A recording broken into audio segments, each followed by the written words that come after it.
الحمد لله وكفى والصلاة والسلام على من لا نبي بعده الحمد لله على نعمه الظاهرة والباطنة قديما وحديثا والصلاة والسلام على نبيه ورسوله محمد وآله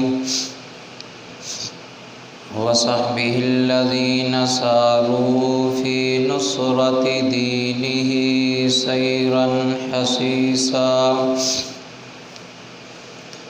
وعلى أتباعهم الذين ورثوا علمهم العلماء ورثة الأنبياء أما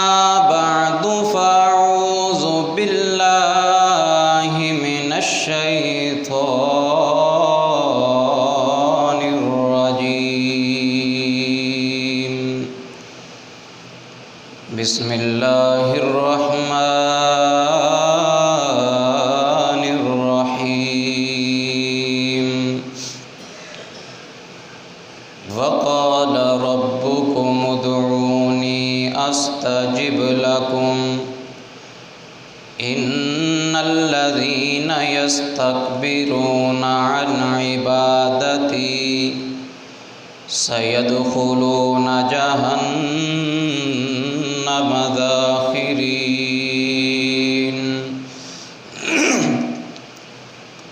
إن الله وملائكته يصلون على النبي يا أيها الذين آمنوا صلوا عليه وسلموا تسليما اللهم صل على محمد وعلى آل محمد كما صليت على إبراهيم وعلى آل إبراهيم إنك حميد مجيد اللهم بارك على محمد وعلى آل محمد كما باركت على إبراهيم وعلى آل إبراهيم إنك حميد مجيد رب اشرح لي صدري ويسر لي أمري واحلل عقدة من لساني يفقه قولي رب زدني علما رب زدني علما رب زدني علما قالوا سبحانك لا علم لنا إلا ما علمتنا إنك أنت العليم الحكيم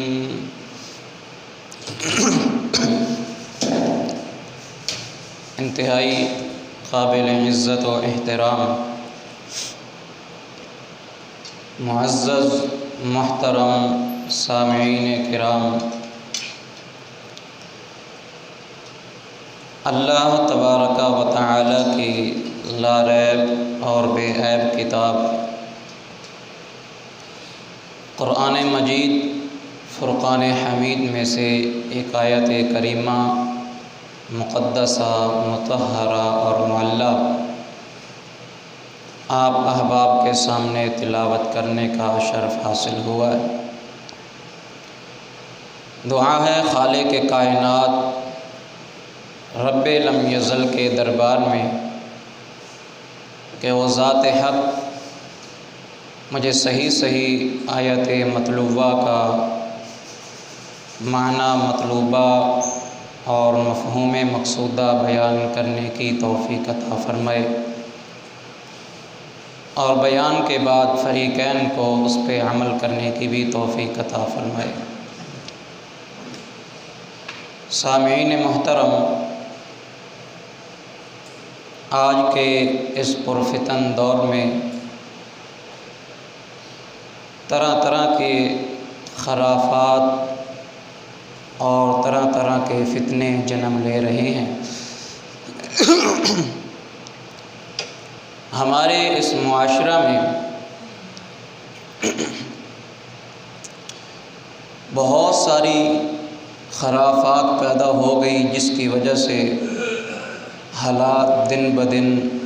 بگڑتے چلے جا رہے ہیں۔ آئے دن کسی نہ کسی جگہ پہ کوئی نہ کوئی جھگڑا ہو گیا، جس کے نتیجہ میں کئی ایک افراد کا قتل ہو جاتا ہے۔ میڈیا پہ، سوشل میڈیا پہ اللہ جھوٹ معاف کرے کہ ہر روز کوئی نہ کوئی ایسی خبر موجود ہوتی ہے کہ فلاں شہر میں جھگڑا ہوا، لڑائی ہو گئی، ایک خاندان والے دوسرے خاندان کو ختم کر دیتے ہیں، اور ایک خاندان اور دوسرا خاندان کیا، ایک گھر میں بھائی بھائی کا قتل کرتا ہے۔ اور جھگڑا کس بات پہ ہے؟ زمین کا، جائیداد کا، وراثت کا، مال و دولت کا۔ ان چیزوں پہ جھگڑتے ہیں اور قتل عام کرتے ہیں۔ اس معاشرہ کے اس ماحول کو مد نظر رکھتے ہوئے آج ہم دیکھتے ہیں، ہمارے مشاہدہ میں ہے، بہت سارے ایسے لوگ ہیں جو اپنے مال اور اپنے جان کی حفاظت کے لیے اپنے ساتھ اسلحہ لے کے پھرنے پہ مجبور نظر آتے ہیں۔ میں نے تو ایسے لوگ بھی دیکھے ہیں کہ جن کے پاس اسلحہ ہوتا ہے اور وہ اتنے مجبور ہوتے ہیں کہ جب واش روم جاتے ہیں تو اسلحہ ساتھ لے کے جاتے ہیں۔ میں نے خود دیکھے، نماز پڑھتے ہیں تو سامنے صف پہ مصلی پہ ان کی گن پڑی ہوتی ہے، ہر وقت اپنے ساتھ گن وغیرہ لے کے پھرتے ہیں۔ کس وجہ سے؟ کہ حالات اتنے بگڑ چکے ہیں، ماحول اتنا خراب ہو چکا ہے۔ کوئی کسی دشمنی کی وجہ سے لے کے پھرتا ہے، کوئی کسی وجہ سے لے کے پھرتا ہے۔ میرے کہنے کا مقصد یہ نہیں ہے کہ اسلحہ لے کے پھرنا یہ گناہ ہے یا نہیں لے کے پھرنا چاہیے، ایسی بات نہیں ہے، بلکہ اپنی جان کی حفاظت کرنا، جان کا بچانا یہ انسان پہ فرض ہے۔ اگر اس نظریے سے، اس مقصد کی خاطر کوئی اسلحہ لے کے پھرتا ہے کہ صرف وہ اپنی جان بچانے کی خاطر لے کے پھرتا ہے، کسی کو دھمکانے کے لیے نہیں، غریبوں کو ڈرانے کے لیے نہیں، کسی کو مارنے کے لیے اور اپنی چودراہٹ دکھانے کے لیے نہیں، بلکہ صرف اور صرف عاجزی اختیار کرتے ہوئے اپنی ہی جان کی حفاظت کے لیے لے کے پھرتا ہے، تو میں کہتا ہوں کہ ایک طرح کی یہ نیکی ہے کہ وہ اپنی جان کی حفاظت کرتا ہے۔ میں یہ نہیں کہتا کہ گناہ ہے، نہیں لے کے پھرنا چاہیے، مگر اتنی بات ضرور ہے کہ انسان جو اسلحہ لے کے پھرتا ہے نا، دنیا کے اندر کوئی ایسی بندوق نہیں بنی کہ جو خراب نہ ہوتی ہو، جو انسان کو کسی موقع پہ دھوکہ نہ دے جائے۔ کوئی ایسا موقع بھی ہوتا ہے، میں نے خود ایک واقعہ دیکھا ہے، ہمارے گھر کا واقعہ ہے کہ میرے نانا ابو لگتے تھے، میری والدہ کے ماموں تھے، سکے نانا نہیں تھے، میری والدہ کے ماموں لگتے تھے، وہ ٹیکسی ڈرائیور تھے، تو وہ بھی اپنے ساتھ نہ گن رکھتے تھے، کیونکہ حالات خراب ہیں، کچھ ایسے لوگ بھی ہوتے ہیں جو ٹیکسی کر کے جاتے ہیں، آگے جا کے واردات کر دیتے ہیں، تو ان کا معمول تھا وہ اپنے ساتھ گن رکھا کرتے تھے، اور حافظ قرآن بھی تھے، ہر وقت قرآن کی تلاوت کر رہے تھے، 5 وقت کے نمازی بھی تھے، اور کار کے اندر چھوٹے سائز کا پاکٹ سائز کا جو قرآن مجید ہوتا ہے وہ ان کے پاس موجود ہوتا تھا، اور جب ڈرائیونگ کرتے تھے تو آتے جاتے ہوئے قرآن کی تلاوت ہی کرتے رہتے تھے۔ اس کے باوجود کیا ہوا، کچھ لوگوں نے ٹیکسی کی اور لے کے چلے گئے، کٹھا پہاڑی غالباً میرے خیال میں تھی، وہ ڈاکو لوگ تھے جنہوں نے ٹیکسی کی، تو کسی ویرانے میں لے کے چلے گئے، وہاں جا کے انہوں نے گن نکالی اور کہا کہ اپنی جیبیں بھی خالی کر دو اور گاڑی بھی ہمارے حوالے کر دو۔ تو اللہ کا کرنا ایسا ہوا کہ اس قرآن کی برکت سے، اس نماز کی برکت سے، جب ڈاکوؤں نے گن چلائی تو ان کی گن دھوکہ دے گئی، چلی نہیں۔ انہوں نے اپنی گن نکالی تو ان کی بھی نہیں چلی۔ میں کہتا ہوں اللہ ایسے نیک بندے کو آخری وقت میں قتل کرنے سے محفوظ رکھنا چاہتے تھے، اور ان کو شہادت کی موت عطا کرنا چاہتے تھے۔ ان کی بھی نہیں چلی، ان کی بھی نہیں چلی، تو ان کے پاس اس طرح کا ایک صافہ ہوا کرتا تھا، رومال، انہوں نے میرے نانا جان کا رومال لیا اور اسی رومال کے ساتھ ہی گلا دبا کے مار دیا، اور نہر ہے شیر گڑھ والی نہر جو دریائے جہلم میں آ کے داخل ہوتی ہے، اس میں پھینک دیا، اور اللہ کا کرنا ہے دیکھو کہ 1 ماہ اور 7 دن کے بعد ان کی میت ملی ہے، لاش ملی ہے، اور ایسی لاش تھی کہ جیسے ابھی فوت ہوا ہے۔ اور زندگی کے اندر میں نے بڑے بڑے جنازے بھی پڑھے ہیں، اتنا بڑا جنازہ میں نے کسی بندے کا نہیں دیکھا، یہ اللہ کا فضل تھا۔ تو کہنے کا مقصد یہ ہے کہ چاہے جتنا اسلحہ انسان ساتھ لے کے پھرے، کسی نہ کسی موقع پہ وہ دھوکہ دے ہی جاتا ہے۔ کوئی بھی ہتھیار ہو، کوئی بھی مشین ہو، وہ خراب بھی ہو جاتی ہے، انسان کو دھوکہ دے دیتی ہے۔ مگر آج میں آپ کو ایک ایسا ہتھیار بتانے لگا ہوں جو جس وقت بھی آپ استعمال کریں گے وہ نہ کبھی خراب ہونے والا ہے نہ دھوکہ دینے والا ہے۔ جس موقع پہ وہ استعمال کریں، رات دن اس کا استعمال کریں۔ دوسری مشینری ہوتی ہے، جتنی زیادہ چلتی ہے وہ خراب ہو جاتی ہے، مگر یہ ایسا ہتھیار ہے جتنا زیادہ استعمال کرو گے اتنا زیادہ مضبوط ہوگا، اتنی آپ کی جان کی حفاظت ہوگی، اتنی اس کی قوت بڑھے گی، اور وہ ہتھیار ہے دعا والا ہتھیار، کہ جس موقع پہ بھی دعا کرو گے اللہ تبارک و تعالی سننے والا بھی ہے اور قبول کرنے والا بھی ہے۔ اور قرآن مقدس میں اللہ کا یہ وعدہ ہے انسان کے ساتھ کہ ادعونی استجب لکم، پکارنا تیرا کام ہے، سن کے قبول کر کے جواب دے کے عطا کرنا میرا کام ہے۔ صرف سنتا نہیں ہوں، استجب لکم جواب دیتا ہوں، اور اللہ کا جواب جو ہوتا ہے وہ منفی رنگ کا نہیں ہوتا بلکہ مثبت رنگ کا ہوتا ہے۔ اللہ انسان کو منفی رنگ میں جواب نہیں دیا کرتے، جب بھی انسان مانگتا ہے تو مثبت رنگ میں جواب دیتے ہیں، کچھ عطا کرتے ہیں اللہ۔ تو یہ اللہ کا وعدہ ہے کہ اس ہتھیار کو استعمال کرنا انسان کا کام ہے، اور انسان کی حفاظت کرنا اور اپنی نعمتوں کا نزول کرنا اور عطا کرنا یہ اللہ کا کام ہے۔ تو آئیے دیکھیے اللہ کے قرآن نے اس ہتھیار کے متعلق کیا کیا ارشادات ذکر کیے ہیں۔ اللہ سے دعا ہے جو کچھ بیان کیا جائے اللہ ہم سب کو اس پہ عمل کرنے کی توفیق عطا فرمائے۔ میرے اور آپ کے پیر و مرشد جناب محمد صلی اللہ علیہ وسلم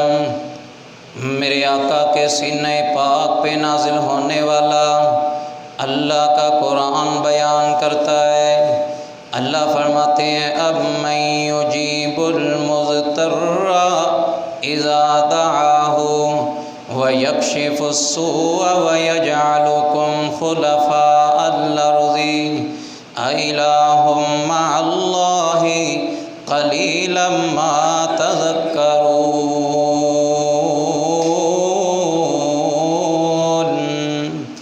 فرمایا کائنات کے لوگوں، أَمَّن يُجِيبُ الْمُضْطَرَّ، کون ہے جو مجبوروں کی فریاد کو سننے والا؟ کون ہے جو مضطر کی پکار کو سننے والا؟ کون ہے جو بے کسوں کا سہارا بن کے اس کی پکار کو قبول کرنے والا ہے؟ انسان پہ دنیا کے اندر بڑے بڑے حالات پیش آ جاتے ہیں۔ انسان کے دنیا کی زندگی کے اندر دن بدلتے ہوئے دیر نہیں لگتی۔ انسان کے دن بدلتے رہتے ہیں، کبھی اچھے دن آ جاتے ہیں، کبھی برے دن بھی آ جایا کرتے ہیں۔ انسان پہ اچھے دن آ جاتے ہیں، مال و دولت بھی اللہ عطا کر دیتا ہے، جوانی بھی اللہ عطا کر دیتے ہیں، انسان کے بازوؤں میں طاقت ہوتی ہے، بڑے بڑے اونچی جگہوں پہ انسان کے ہاتھ پہنچتے ہیں۔ دنیا والے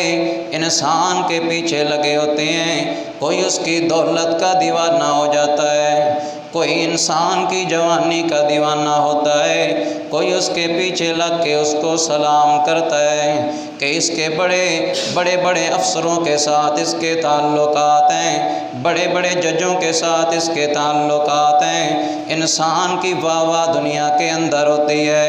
مگر ایک ایسا وقت بھی آ جاتا ہے انسان کی جیب خالی ہو جاتی ہے، انسان کے پاس سے دولت ختم ہو جاتی ہے، دنیا کی ساری دولت بھی ختم ہو گئی، انسان بالکل کنگال ہو جاتا ہے۔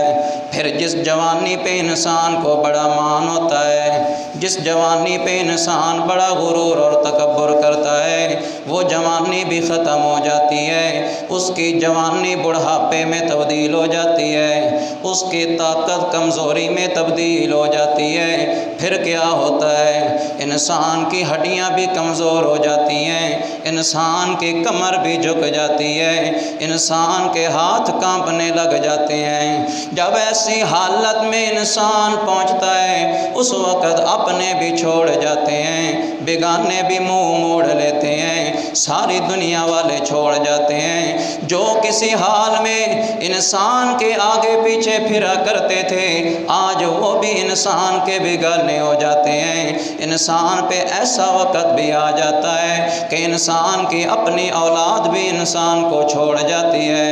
انسان چارپائی پہ آ گیا، پھر اس وقت انسان سوچتا ہے آج میرے پاس کچھ بھی نہیں ہے، آج ساری دنیا والے مجھے چھوڑ کے چلے گئے۔ اس وقت انسان کو اپنے سارے گناہ یاد آ جاتے ہیں، کہتا ہے سارے چھوڑ کے چلے گئے۔ آسمانوں سے آواز آتی ہے، بندہ ساری دنیا والے چھوڑ گئے، وَنَحْنُ أَقْرَبُ إِلَيْهِ مِنْ حَبْلِ الْوَرِيدِ۔ اللہ فرماتے ہیں ساری دنیا چھوڑ گئی بندہ، میں ابھی بھی تیرے قریب ہوں، ہم تو ابھی بھی تیرے انتظار میں بیٹھے ہیں، کب میرا گنہگار بندہ میں اللہ کے در پہ آ کے اپنے گناہوں کی معافی مانگ لے۔ حدیث قدسی ہے، میرے آقا فرماتے ہیں اللہ نے فرمایا جب ایسی حالت میں بندہ آ جاتا ہے، ساری دنیا کے سہارے ختم ہو جاتے ہیں، دنیا کی ساری امیدیں ختم ہو جاتی ہیں، سارے سہارے ختم ہو جاتے ہیں، اس وقت اضطراری کی حالت میں مجبور ہو کے مضطر بندہ جب اللہ کے دربار میں آتا ہے، اللہ فرماتے ہیں بندہ میں اللہ سے معافی مانگنا تیرا کام ہے۔ بندہ جب اللہ سے معافی مانگتا ہے، آنکھوں سے آنسو جاری ہو جاتے ہیں، اللہ فرماتے ہیں بندہ تیرے آنے میں دیر ہو سکتی ہے، اللہ کے راضی ہونے میں دیر نہیں ہو سکتی، تیرے آنسو صاف کرنے